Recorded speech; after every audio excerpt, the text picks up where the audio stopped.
Admiral Jiwon Park stood on the bridge of the UEF Indomitable, watching the stars drift past the view screen. It was supposed to be a routine patrol near the Kepler 442 system. Nothing more than scanning for asteroids and checking on the mining colonies. She had done this run 100 times before. The coffee in her hand was still hot, and she was thinking about the report she needed to finish when the alarm sounded.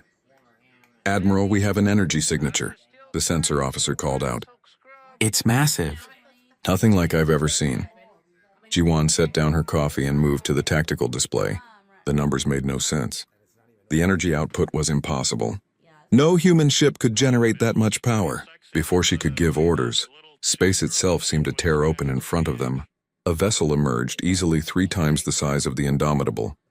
Its hull was smooth and silver, covered in patterns that seemed to shift and move like living things. "All hands to battle stations," Jiwon said calmly, though her heart was racing. "Weapons hot, but do not fire. Communications, open all frequencies." The massive ship hung in space, silent and still. Then a voice came through every speaker on the bridge. It spoke in perfect English, though there was something strange about the tone, like music mixed with words. "Human vessel, we mean no harm. We are representatives of the Galactic Council. We wish to speak with your leaders." Jiwon took a slow breath. "First contact." After decades of searching the stars, wondering if humanity was alone, here it was. An alien ship, bigger than anything humans had built, speaking their language. "This is Admiral Jiwon Park of the United Earth Federation. We receive your message." "What is the Galactic Council?" The being that appeared on the view screen was unlike anything Jiwon had imagined. It looked like a person made of living crystal, with light moving through its body like blood through veins. Its face was smooth, but had features that resembled human ones, enough to recognize expressions. "I am Ambassador Thelvora. The Galactic Council is a union of 47 civilizations that share this region of space. We have watched your species for some time. You have achieved faster-than-light travel. You have established colonies beyond your home world. By our laws, you are ready for contact." Within hours, the news spread across human space. President Min Ho-choi sat in his office on Earth, surrounded by advisors and military commanders. General Hyunwoo Kim stood by the window, arms crossed, watching the city below. Admiral Park's face filled the main screen, transmitted from the Indomitable. "They want us to join them," Jiwon explained. "But there's a process. They call it a capability assessment. Every species that joins the Council must prove they can contribute to galactic security." "Security from what?" President Choi asked. They didn't say exactly, but they made it clear that space is not as peaceful as we hoped. There are threats out there. The Council needs to know what each species can do to help defend against those threats. General Kim turned from the window. "What kind of assessment are we talking about?" "Military demonstrations. Ship combat, ground operations, strategic planning. They want to see how we fight." The general smiled, but it wasn't a happy expression. "They want to see how humans make war. I wonder if they'll like what they find." President Choi rubbed his temples. The weight of the decision pressed down on him. Humanity had barely recovered from the wars of the 21st century. The scars were still there, memories of nuclear fire and nations destroying each other. But they had learned. They had united. The United Earth Federation was built on the promise that humanity would never fall into such chaos again. "If we refuse?" the president asked. "They'll leave," Jiwon said. "And we'll be on our own." They made it clear that species who refuse contact are left alone. But they're also not protected by council law. We'd be fair game for anyone who wanted to attack us. And if we accept, we become part of something bigger. We get access to their technology, their knowledge, their protection, but we also have responsibilities. We'd be expected to help defend other council worlds if needed. The room fell silent. President Choi looked at each person present. These were the people he trusted most, the ones who had helped guide humanity through the past decades of expansion into space. "General Kim, what's your assessment?" The general moved to the tactical display and brought up humanity's current military strength. Numbers and ship profiles filled the screen. "We have 847 combat vessels, carriers, destroyers, frigates, and support ships. We have ground forces on 12 worlds, well-trained and well-equipped. By our standards, we're strong, but we have no idea how we compare to these aliens. That's what worries me," President Choi said. "We're walking into this blind." Ambassador Thelvora appeared on the screen again, joining the conference. The crystalline being seemed to sense the tension in the room. President Choi, I understand your concerns. Let me be clear about the process. The assessment is not a test you can fail. It is simply a way for the Council to understand your capabilities. Every species is different. We do not expect you to be like us. We expect you to be yourselves. And if our way of fighting is too violent, General Kim asked, humans have a bloody history. We've learned from it, but we haven't forgotten how to wage war. Thelvora's crystal face showed something that might have been a smile. General, the galaxy is vast and ancient. The Council has seen many forms of warfare across thousands of years. We do not judge. We observe and we learn. Whatever you show us, we will evaluate fairly. President Choi made his decision. We'll do it. Prepare a task force for the assessment, but I want our best people there. If we're going to show the galaxy what humanity can do, let's make sure we do it right. The preparations took 3 weeks. Captain Sunmi Lee was chosen to lead the assessment task force. She was young for a captain, but had proven herself in dozens of situations. Her ship, the Defender, would be joined by 4 other vessels, each representing different aspects of human military capability. As the task force prepared to depart, General Kim met with the commanders in private. Remember, they're testing us, but we're also learning about them. Watch how they react. Listen to what they don't say. Military intelligence works both ways. Captain Lee nodded. Understood, sir. We'll make humanity proud. Just come back alive, the general said. That's all I ask. The 5 human ships jumped to faster than light speed, heading toward the coordinates the Council had provided. Behind them, Earth watched and waited. Humanity was about to step onto the galactic stage, and nothing would ever be the same again. In his office, President Choi stood at the window looking up at the stars. Somewhere out there, his people were about to show the galaxy what humans could do. He hoped the galaxy was ready for the answer. Major Taejin Kang checked his armor seals one more time. The drop pod was cramped, barely enough room for him and his gear, but he had done this hundreds of times in training. Around him, 199 other Marines were doing the same, strapped into their own pods, ready to launch. The mission brief had been simple. There was a fortified position on the surface of Proving Ground Sigma 7. They needed to take it. All units, this is Kang, comm check. One by one, the squad leaders reported in. Sergeant Yoonji Nam's voice came through clear and strong. 3rd squad ready, sir. We've got the flank. Good, remember, they're watching everything we do down there. Make it count. The launch bay of the Defender hummed with energy. Captain Sunmi Lee's voice came over the command channel. Major, you are clear for drop. Show them what human Marines can do. Yes, ma'am. All units drop in 3, 2, 1, execute. The pods launched like bullets from orbit. Taejin felt the acceleration push him back into his seat. Felt his heart race even though he had done this so many times before. The pods had no windows, just displays showing altitude and speed. The numbers dropped fast. Atmosphere screamed past the pod's heat shield, turning the outside red hot. On the observation platforms in orbit, the Council representatives watched with curiosity. Most species didn't use orbital insertion for ground combat. It was considered too risky, too violent. There were safer ways to deploy troops. But the humans seemed to prefer the direct approach. The pods hit the ground like meteors, creating craters and throwing up clouds of dust. Before the dust settled, the hatches blew off and Marines poured out. Weapons ready, armor systems coming online. Taejin hit the ground running, his helmet display already showing positions of his squads and the target 3 kilometers away. The fortification was impressive. Automated turrets, energy shields, walls that could withstand heavy weapons fire. It had been designed by Council military experts to test ground assault capabilities. Most species took hours to breach it if they managed at all. The recommended approach was careful, methodical, using cover and suppression fire to slowly advance. 3rd squad, I want you on the eastern ridge. 4th squad, western approach. Everyone else straight up the middle. We move fast, we hit hard, and we don't stop. Execute. The Marines moved like a single organism, spreading out across the terrain. They didn't march in neat formations.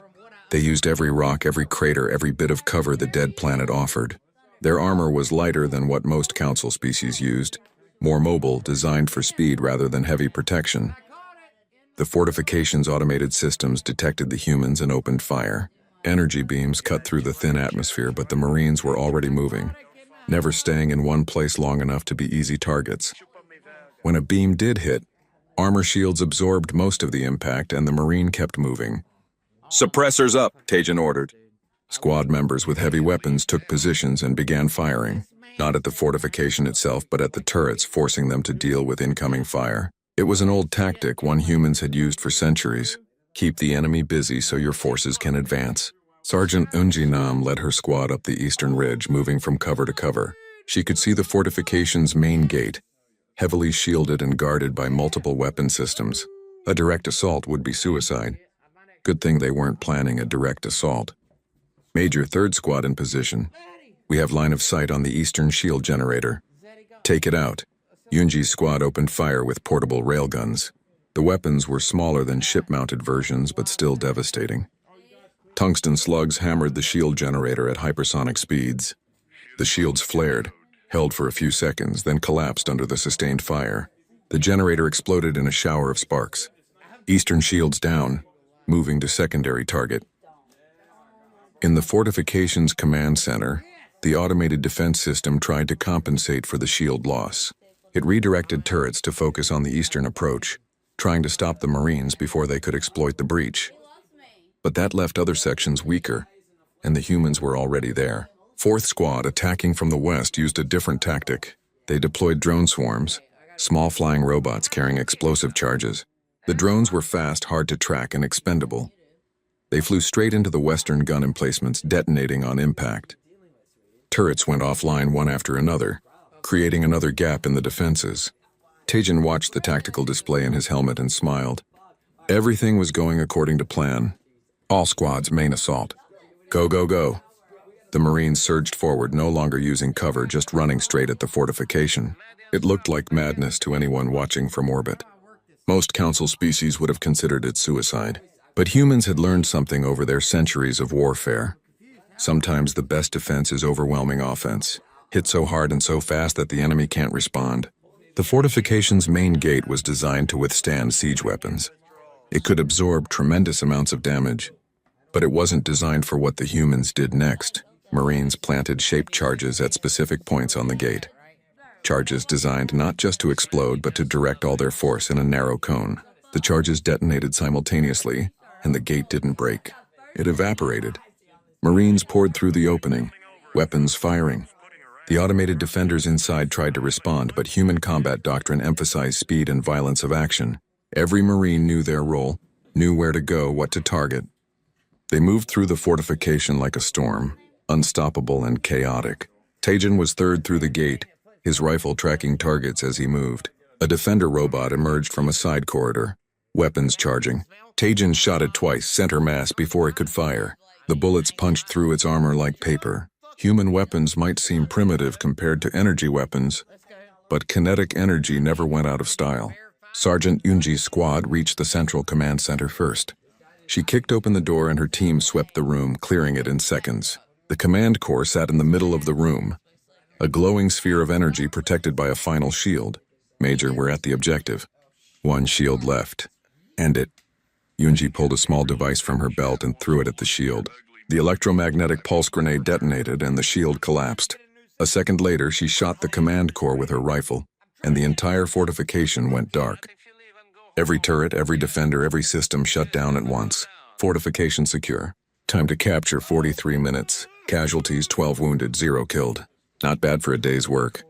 On the observation platform, silence reigned once again. Medical observer Finessa, a being that resembled a floating jellyfish with translucent skin, reviewed the medical data that human suits had transmitted during the battle. What she saw disturbed her. Ambassador Thelvora, I must speak with you privately. They moved to a quiet corner of the platform. Finessa's tentacles moved in agitation. These humans, they sustained injuries that would kill most Council species. Broken bones, severe bruising, internal trauma from the acceleration of their drop pods. And they kept fighting. They didn't stop, didn't slow down. One of them, this Sergeant Nam, took a direct hit that cracked 3 of her ribs, and she led her squad for another 20 minutes before seeking medical attention. Delvora's crystal body pulsed with thought. You're saying they can endure more than we expected? I'm saying they evolved on a nightmare world. Their planet's gravity is 1.4 times galactic standard. Their atmospheric pressure would crush most species. They breathe oxygen at concentrations we would consider toxic, and their biology adapted to survive predators that would terrify our warriors. These humans are tough because their planet forced them to be. Commander Rixlon approached, having overheard the conversation. It's more than physical toughness. Did you see their tactics? They don't fight to survive. They fight to win, completely and absolutely. They took risks that no council species would take. War Master Krellmoth joined them, his flame-like body flickering with intensity. I've fought in wars across 3 centuries. I've seen aggressive species, savage species, desperate species. But these humans are something different. They fight like every battle is their last, like they're always one step from extinction. That kind of mentality is dangerous. Dangerous to whom? Thelvora asked. To us or to our enemies? No one had an answer. On the surface, Major Taejin Kang gathered his Marines for a debrief. They stood in the ruins of the fortification they had just conquered, helmets off, breathing the thin atmosphere through filters. Medics were treating the wounded, but everyone was smiling. They had done it. They had shown the galaxy what human Marines could do. Good work, everyone. But this isn't over. We've got one more test. Strategic planning.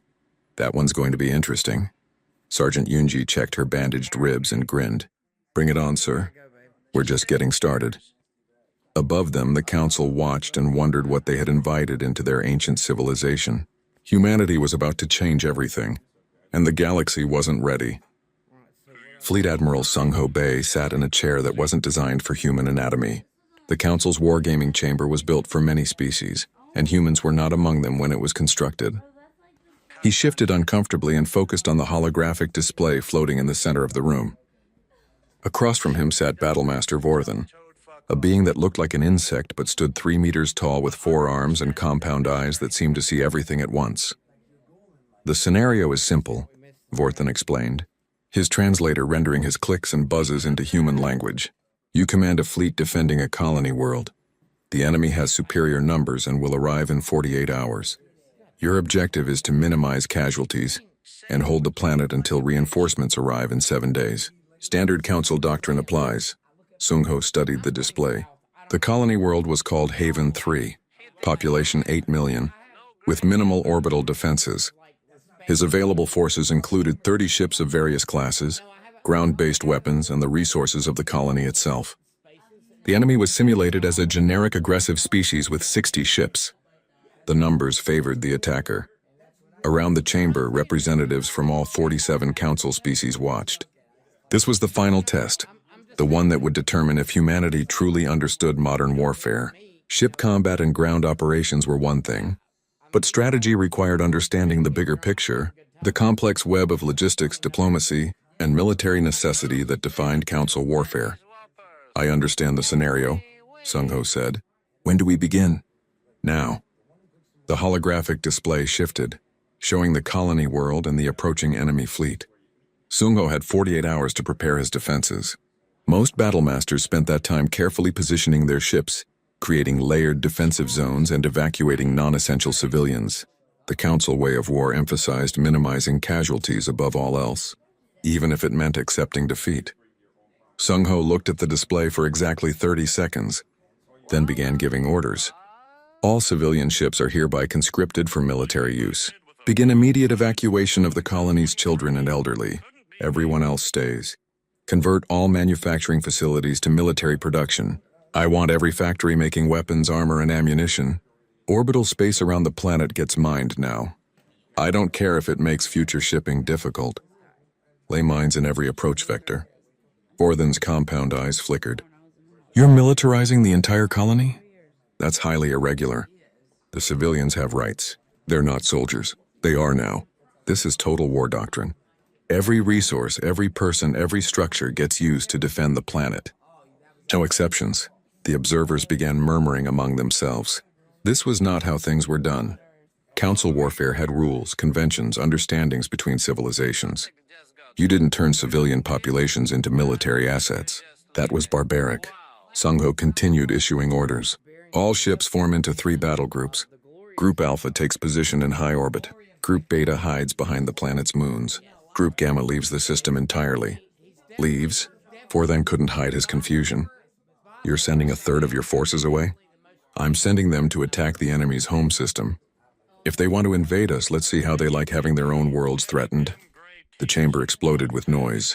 Representatives shouted in dozens of languages, translators struggling to keep up. This was unthinkable. The scenario was about defense, not counter-invasion. Attacking the enemy's home system would mean striking at civilians, at infrastructure, at the very heart of their civilization. Ambassador Thelvora stood, her crystal body bright with agitation. Admiral Bay, this violates the basic principles of council warfare. We do not make war on civilian populations. Sung-ho turned to face her. With respect, Ambassador, you gave me a scenario where my colony world is about to be invaded by a superior force. You told me to minimize casualties and hold until reinforcements arrive. I'm doing both. If the enemy has to choose between conquering my world or defending their own, they'll choose defense. That's human strategic doctrine. Make the enemy react to you instead of the other way around. But the civilian casualties on their home world will be far less than if we fought a 7-day defensive battle here. My ships will strike military targets only. Infrastructure and supply lines will force their fleet to turn back. The battle never happens. Casualties on both sides minimal. War Master Krelmoth watched with fascination. The human was rewriting the scenario itself, refusing to accept the limitations it imposed. What if they don't turn back? What if they continue their assault despite your threat? Sung-ho smiled, and it was not a pleasant expression. Then I escalate. I have ground-based missiles that can be fitted with nuclear warheads. I'll put those warheads on rockets and launch them at the enemy fleet at relativistic speeds. They won't be able to intercept them all. Some will get through. The damage will be catastrophic. You would use nuclear weapons? Vorthan's voice carried horror. That technology is banned in council space except in the most extreme circumstances. Is an invasion not an extreme circumstance? You told me I'm defending 8 million civilians. I'll do whatever it takes to protect them. That includes using weapons you might find distasteful. The simulation continued. Sung-ho's moves were unconventional, aggressive, and effective. He placed weapon emplacements in civilian areas, using the cities themselves as shields. Knowing the enemy would hesitate to fire on population centers, he converted cargo ships into bomb delivery vehicles, filling them with explosives and setting them on collision courses with enemy vessels. He even proposed using the colony's power grid as a massive electromagnetic pulse weapon. Every move violated some principle of council warfare. Every tactic pushed the boundaries of acceptable military conduct. But the simulation didn't lie. Sung-ho's strategy was working. The enemy fleet, faced with a counter-invasion of their home system, split their forces. Their attack on Haven 3 became weaker, more cautious. The human defenses, aggressive and unpredictable, made them hesitate. On the 16th simulated day, the enemy commander requested negotiations. They would withdraw if Sung-ho recalled his counter-invasion force. It was a compromise, a draw rather than a victory for either side. Unacceptable, Sung-ho said. They invaded our space. They threatened our civilians. They withdraw completely, pay reparations, and submit to disarmament inspections. Or I continue the war until their military is destroyed. Vorthan stopped the simulation. You're demanding unconditional surrender. That's not how council conflicts end. That's exactly how human conflicts end. When we go to war, we fight to win, not for a draw, not for a negotiated settlement, but for complete victory. Anything less just means we'll be fighting again in a few years. The chamber fell silent. The observers had seen enough. This human, this Admiral Bay, had just demonstrated a form of warfare the council hadn't witnessed in thousands of years. Totarvar, the complete mobilization of a society toward absolute victory, regardless of cost. Senior council member Threnkal, a being so old that his species' name was forgotten, spoke for the first time. His voice was like wind through stones, ancient and heavy. Admiral Bay, your tactics are effective but disturbing. You turn civilian populations into soldiers. You strike at non-military targets. You use weapons of mass destruction. How do you justify this? Sung-ho stood and faced the ancient being. With respect, council member, I justify it because it works. Humanity learned the hard way that half measures in war just prolong the suffering. If you're going to fight, fight with everything you have and end it quickly. A short, brutal war is better than a long, supposedly civilized one. More people survive. More worlds remain intact. We're not cruel. We're practical. President Minho Choi's voice came through from Earth, transmitted across the light years. He had been watching the whole simulation. Council members, I think there's been a misunderstanding about humanity. You think we're violent because we're good at war. The truth is the opposite. We're good at war because we hate it so much. We nearly destroyed ourselves 3 times in our history. Each time we learned that if war becomes necessary, you end it as fast as possible with overwhelming force. You don't drag it out. You don't make it civilized. You make it terrible. You make it decisive. And you make damn sure no one wants to do it again. General Hyun-woo Kim appeared on another screen, standing in his office on Earth. The Council has maintained peace for 3,000 years using your rules. That's admirable, but your peace is built on everyone agreeing to those rules. What happens when someone breaks them? What happens when you face an enemy who doesn't care about civilian casualties or banned weapons? That's where humans come in. We're the ones who will do what's necessary when civilized options fail. Ambassador Thelvora looked at the assembled council members. They're right. We've been fighting ritualized warfare for so long that we've forgotten what real war looks like. These humans haven't forgotten. They remember. And as much as it disturbs us, we need that capability. Commander Rixalon stepped forward. I vote against their admission. They're too dangerous, too unpredictable. War Master Krellmoth countered. I vote in favor. They're dangerous to our enemies. That's what we need. The debate raged for hours, but everyone knew the real question. The council deliberation chamber was ancient, built 10,000 years ago when the first species came together to form the alliance that would eventually become the Galactic Council. The walls were made of material that seemed to shift between solid and liquid, recording every word spoken within for posterity. Representatives from 47 civilizations sat in their designated spaces, some breathing oxygen, others methane, some existing as pure energy contained in specialized fields. They all watched the central platform where humanity's fate would be decided. Admiral Ji-won Park stood with her command crew aboard the Indomitable, watching the proceedings on the main view screen. Captain Sunmi Lee, Major Taejin Kang, and Fleet Admiral Sung-ho Bai were all present on their respective ships, spread throughout the system, waiting for the verdict. On Earth, President Min-ho Choi sat in his office with General Hyun-woo Kim, both men silent, both knowing that the next few hours would determine humanity's future among the stars. The debate had been going on for 3 days. 3 days of arguments, counter-arguments, historical precedents, and philosophical discussions about the nature of warfare and civilization. The council was deeply divided. Commander Rixalon spoke first, his reptilian features harsh in the chamber's light. The humans are too dangerous. Their military doctrine violates every principle we've established over 3 millennia of peace. They turn civilians into soldiers.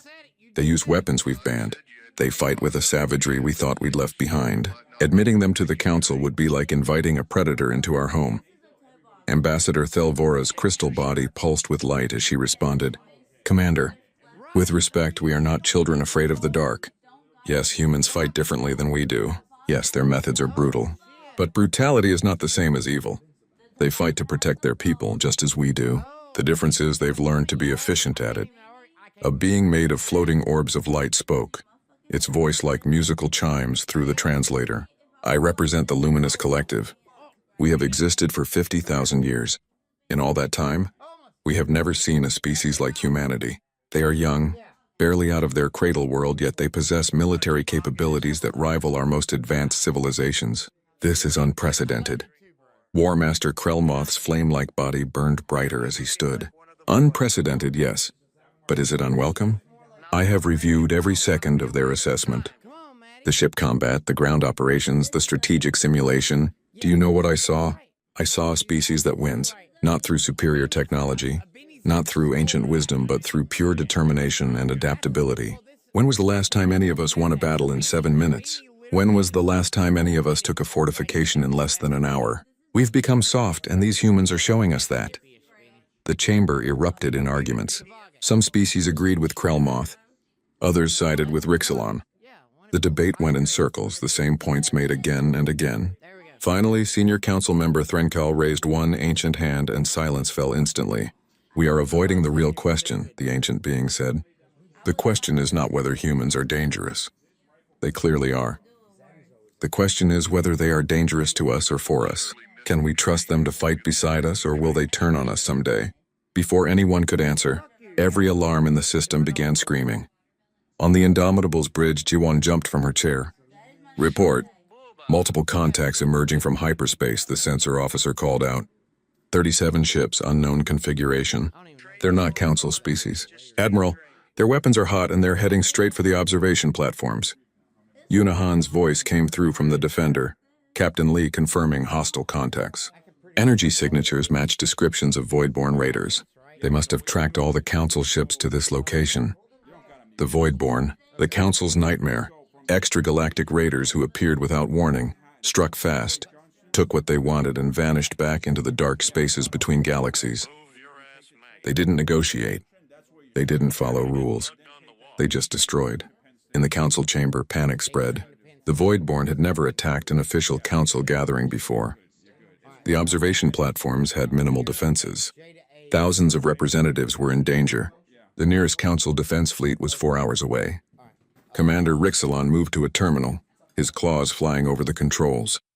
All Council vessels are activating defensive protocols. We need to evacuate the platforms. Fall back to safe distance and wait for reinforcements. Belay that order. A new voice cut through the chaos. Admiral Jiwon Park's face appeared on every screen in the chamber.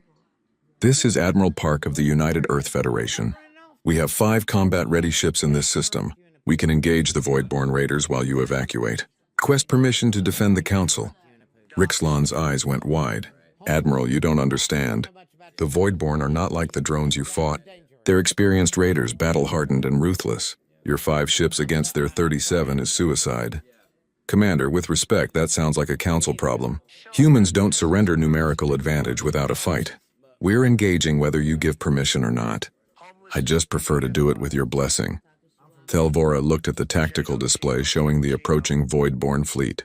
She thought about the debates, the arguments, the fear that humans were too violent, too aggressive. Then she thought about the thousands of Council members on those platforms, defenseless and afraid. You have my blessing, Admiral. Defend the Council. Jiwon smiled. All human vessels, this is Park. We have a job to do. Formation Delta, weapons free, and let's show these raiders what happens when they threaten our allies. Execute. The 5 human ships, tiny compared to the massive Voidborn vessels, accelerated toward the enemy fleet. Every Council member watched, unable to look away. This wasn't a simulation. This wasn't a test. This was real combat, life and death. And they were about to see what humans could really do. Captain Sunmi Lee's voice came over the fleet channel, calm and professional. Remember your training. Fast, aggressive, and decisive. Target their engines first, mobility kills. Use everything we have. The Voidborn raiders saw the human ships approaching and probably thought they were insane. 5 ships attacking 37. But the Voidborn didn't know humans. They didn't know about Earth's gravity, about predators that taught humanity to fight or die, about wars that nearly destroyed their entire species. The battle was chaos from the first second. Human ships moved like nothing the Voidborn had seen before, accelerating and turning at speeds that should have killed their crews. Railguns fired, nuclear missiles streaked through space, and everywhere the humans went, Voidborn ships died. A raider tried to ram the Defender, thinking the human ship would dodge. Instead, Sunmi Lee accelerated toward it, firing every weapon. The ships passed within meters of each other, and the raider's entire port side was shredded by railgun fire. It tumbled away, atmosphere venting, dead in space. Major Taejin Kang, watching from the surface where his Marines were still stationed, saw his chance. All drop pods, immediate launch. Board the nearest Voidborn vessel. Show them what human Marines can do. Sir, that's insane, one of his lieutenants protested. Yes, it is. Execute. Marines launched from the surface, their pods screaming into space, targeting a damaged Voidborn ship. They crashed through the hull and poured inside, fighting room to room, corridor to corridor. The Voidborn raiders had never faced boarding actions before. They learned quickly that humans were even more dangerous up close than they were at range. Fleet Admiral Sung-Ho Bae coordinated the battle from his ship, calling targets, adjusting formations. He saw a group of Voidborn ships trying to flank the human fleet and made a decision. All ships, we're not defending. We're hunting. Break formation and go after them. The human ships split up, each one targeting multiple raiders, never giving them a chance to coordinate. It was the opposite of everything the Council did. They scattered, they took risks, they fought like every battle was personal. Commander Yunahan's ship took heavy damage when 3 raiders focused fire on her. Her shields collapsed, her hull was breached in 2 places. She should have retreated. Instead, she rammed the nearest raider at full speed, nuclear missiles detonating on impact. Both ships were destroyed, but she bought time for the other human vessels to engage. Jiwan watched Yuna's ship disappear from sensors and felt rage like fire in her chest. All ships full offensive. Make them pay for every meter of space. The remaining human ships became demons, relentless and unstoppable. The Voidborn tried to retreat, but humans didn't let enemies escape. They pursued, destroyed, and left nothing but wreckage. When the last raider finally managed to jump to hyperspace, 18 minutes had passed since the battle started. 34 Voidborn ships were destroyed or disabled. The remaining 3 fled in terror. 3 human ships survived. The Indomitable was heavily damaged but operational. Captain Lee's Defender had lost half its weapons but still flew. Admiral Bay's ship was mostly intact. 2 ships were destroyed, including Commander Han's. 147 human crew members died in the battle. In the council chamber, absolute silence reigned. Every species, every representative,